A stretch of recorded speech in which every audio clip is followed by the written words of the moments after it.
नमस्कार, हमारी खास पेशकश देख रहे हैं आप। आपके साथ मैं हूं दिव्या तिवारी। 2024 का चुनाव नजदीक आते ही एक बार फिर राजनीतिक पार्टियां इलेक्शन मोड में दिख रही हैं। विपक्ष के अपने दावे हैं और बीजेपी के अपने, लेकिन क्या वाकई बीजेपी मोदी को ब्रांड मोदी बनाकर जीत की हैट्रिक लगा पाएगी?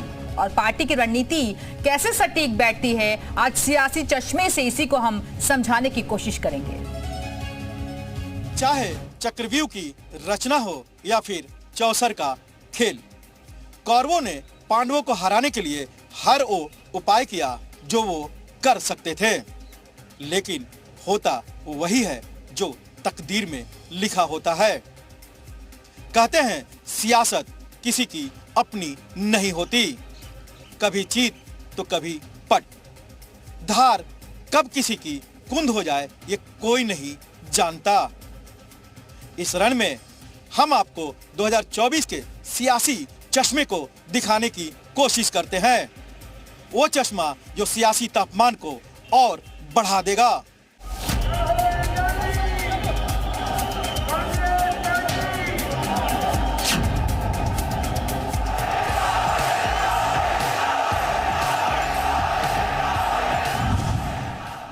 भारत का वोटर ये जानता है कि जब भारत आगे बढ़ता है तो राज्य आगे बढ़ता है, हर परिवार का जीवन बेहतर होता है।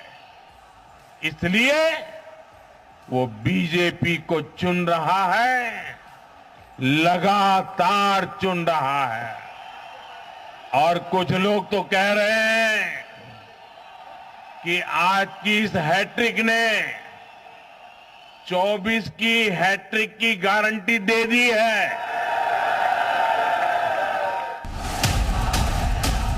क्या 2024 में जीत की हैट्रिक की गारंटी है? क्या जनादेश बीजेपी के सामने नतमस्तक होगा? ये प्रधानमंत्री मोदी की हुंकार है।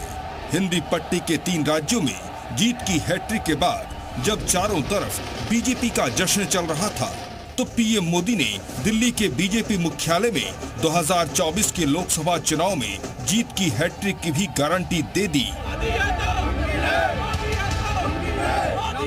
मोदी ने ये जता दिया कि अब की बार फिर से मोदी सरकार।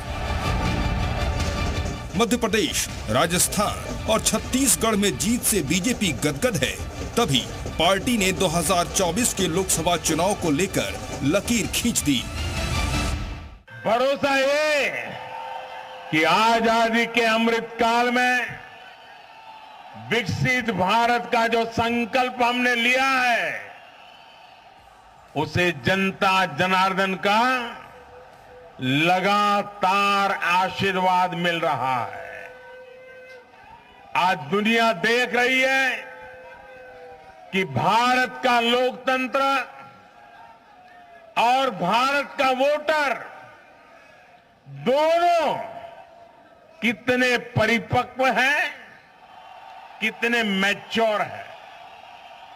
आज दुनिया देख रही है कि भारत की जनता पूर्ण बहुमत के लिए, स्थिर सरकार के लिए सोच समझ करके वोट कर रही है। 5 राज्यों के विधानसभा चुनाव को 2024 के लोकसभा चुनाव से ठीक पहले सेमीफाइनल के तौर पर देखा जा रहा है, क्योंकि इन राज्यों में अच्छी खासी लोकसभा की सीटें हैं जो कि किसी भी राजनीतिक पार्टी को सत्ता में लाने के लिए काफी मानी जाती है। ऐसे में बीजेपी की क्या होगी चुनावी स्ट्रेटजी और बीजेपी का क्या होगा सक्सेस टूल? 2023 के चिलचिलाती गर्मी में कर्नाटक विधानसभा चुनाव में बीजेपी का क्या हाल हुआ, सबने देखा। करारी हार के बाद बीजेपी के नेताओं का जोश डाउन था, तो पिछले साल हिमाचल प्रदेश में भी कांग्रेस ने बीजेपी को सत्ता से बेदखल कर दिया था। ऐसे में 2024 के लोकसभा चुनाव में उसकी क्या स्थिति होगी, ये सवाल हर किसी के मन में कौंध रहा था। खुद सियासत के भविष्यवक्ता बीजेपी की भविष्यवाणी कर चुके थे, लेकिन 3 राज्यों में जबरदस्त जीत के बाद 2024 की उनकी भविष्यवाणी भी बदली लग रही है। मेरे हिसाब से बीजेपी ने सेमीफाइनल जीत लिया है, बहुत स्पष्ट है। Why I am saying this is, आप ये देखिए कि हमारा वोटर आज बहुत परिपक्व है। उन्होंने एक बहुत बड़ा काम किया है।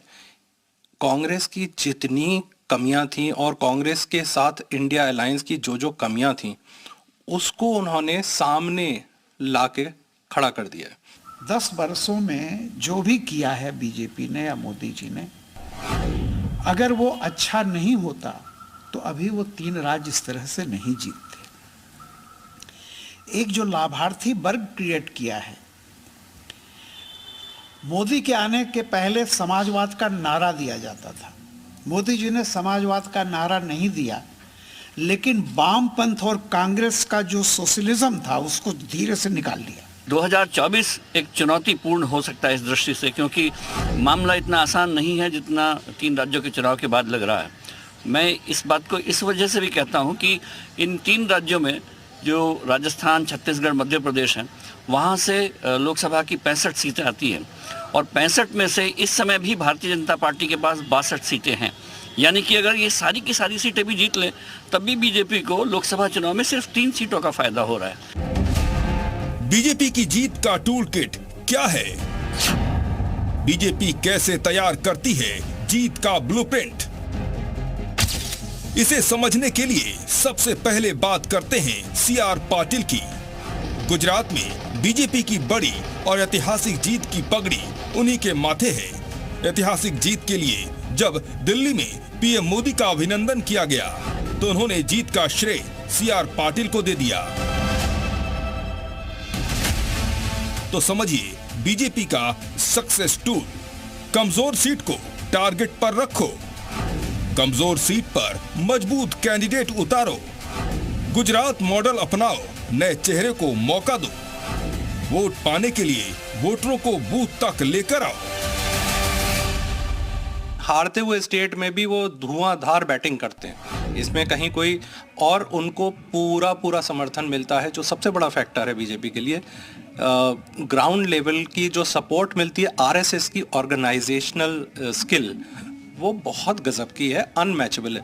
कांग्रेस के पास उस स्तर का कोई, ना तो आज कार्यकर्ता बचे हैं, ना उस तरह की लीडरशिप बची है, ना उस तरह की स्ट्रेटेजी एडवाइजर्स भी उनके पास कहाँ हैं, अनफॉर्चुनेटली। बात प्रैक्टिकल होनी चाहिए, काम की होनी चाहिए। लाभ बताना नहीं पड़ता, लाभ महसूस किया जाता है, और जनता जब लाभ महसूस करती है, एक माँ जो चूल्हे जला करके आंखें पथरा गईं, जिसे एक सिलेंडर किसी ने दे दिया, तो जीवन भर इस एहसान को नहीं भूलेगी।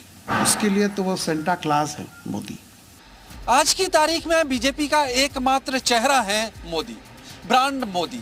तभी 3 राज्यों के विधानसभा चुनाव में पार्टी ने बिना किसी सीएम फेस के मैदान जीत लिया और अब ये पार्टी की स्ट्रेटजी का एक हिस्सा बन गया। साल 2024 के लोकसभा चुनाव में जहां विपक्ष सिर्फ और सिर्फ जीत के लिए लालायित है, तो वहीं बीजेपी 350 प्लस सीट जीतने का दावा कर रही है। पीएम मोदी ऐसे ही ब्रांड नहीं बने, उन्होंने वैश्विक मंच पर हर बार उभरते भारत और बढ़ते भारत का दम दिखाया। 2023 में पीएम मोदी ने योग में विश्व रिकॉर्ड बनाया, दुनिया को बताया क्या है मोटे अनाज का महत्व, नाम रखा श्री अन्न। तो सेनेगल स्थापना समारोह के साथ देश के नए संसद भवन का अनावरण किया।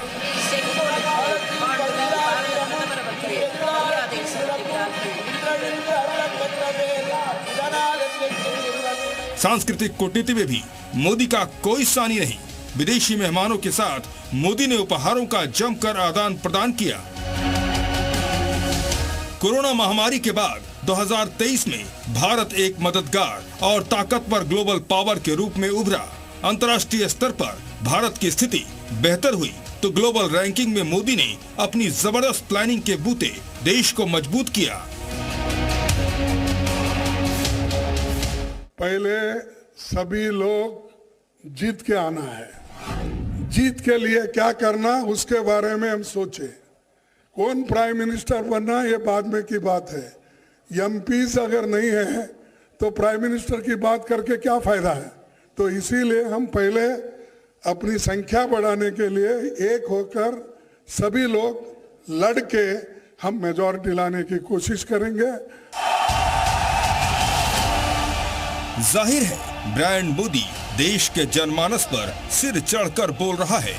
विधानसभा चुनाव के सेमीफाइनल में बिना सीएम फेस के बीजेपी की बम्पर जीत उसका उदाहरण है। कांग्रेस पार्टी और उसकी इंडिया टीम घबराई हुई है।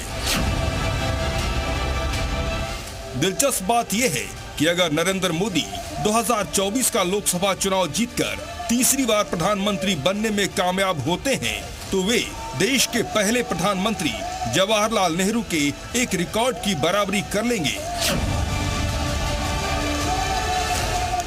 ऐसा करने वाले नरेंद्र मोदी देश के इकलौते नेता होंगे। आजादी के बाद 76 सालों में ऐसा कर पाने में दूसरा कोई नेता कामयाब नहीं हुआ है। कोई भी किसी प्रकार का संदेह नहीं कि मोदी जी थर्ड टर्म में ना सिर्फ आ रहे हैं और सबसे लोकप्रिय लीडर बनके और पूरी वैलिडिटी के साथ आ रहे हैं। Nehru ji was foisted upon the country in the first term, उसके बाद में जीते हैं, ठीक है, लेकिन मोदी जी अपनी मेरिट पे आए हैं, अपने काम पे आए हैं, उनका काम बोल रहा है। इसमें कहीं किसी को कोई संदेह होना ही नहीं चाहिए। कैसे होगी नेहरू के रिकॉर्ड की बराबरी?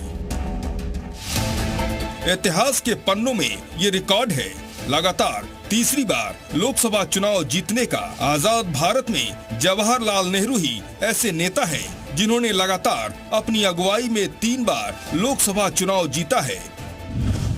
ये चुनाव है 1952, 1957, 1962। 1952 में देश में आजादी के बाद पहली बार लोकसभा चुनाव हुए थे जिसमें कांग्रेस ने जबरदस्त सफलता हासिल की थी, लेकिन ऐसा लग रहा है कि अब उनके रिकॉर्ड के बराबरी की बारी आ गई है। कुछ इसी तरह नरेंद्र मोदी ने भी पहली बार 2014 में चुनाव जीता और दूसरी बार 2019 में। मैं नरेंद्र दामोदर दास मोदी दोनों ही बार बीजेपी ने अकेले दम पर बहुमत हासिल किया। अब नरेंद्र मोदी के लिए तीसरी बार लोकसभा चुनाव की अहम लड़ाई का बिगुल बज चुका है।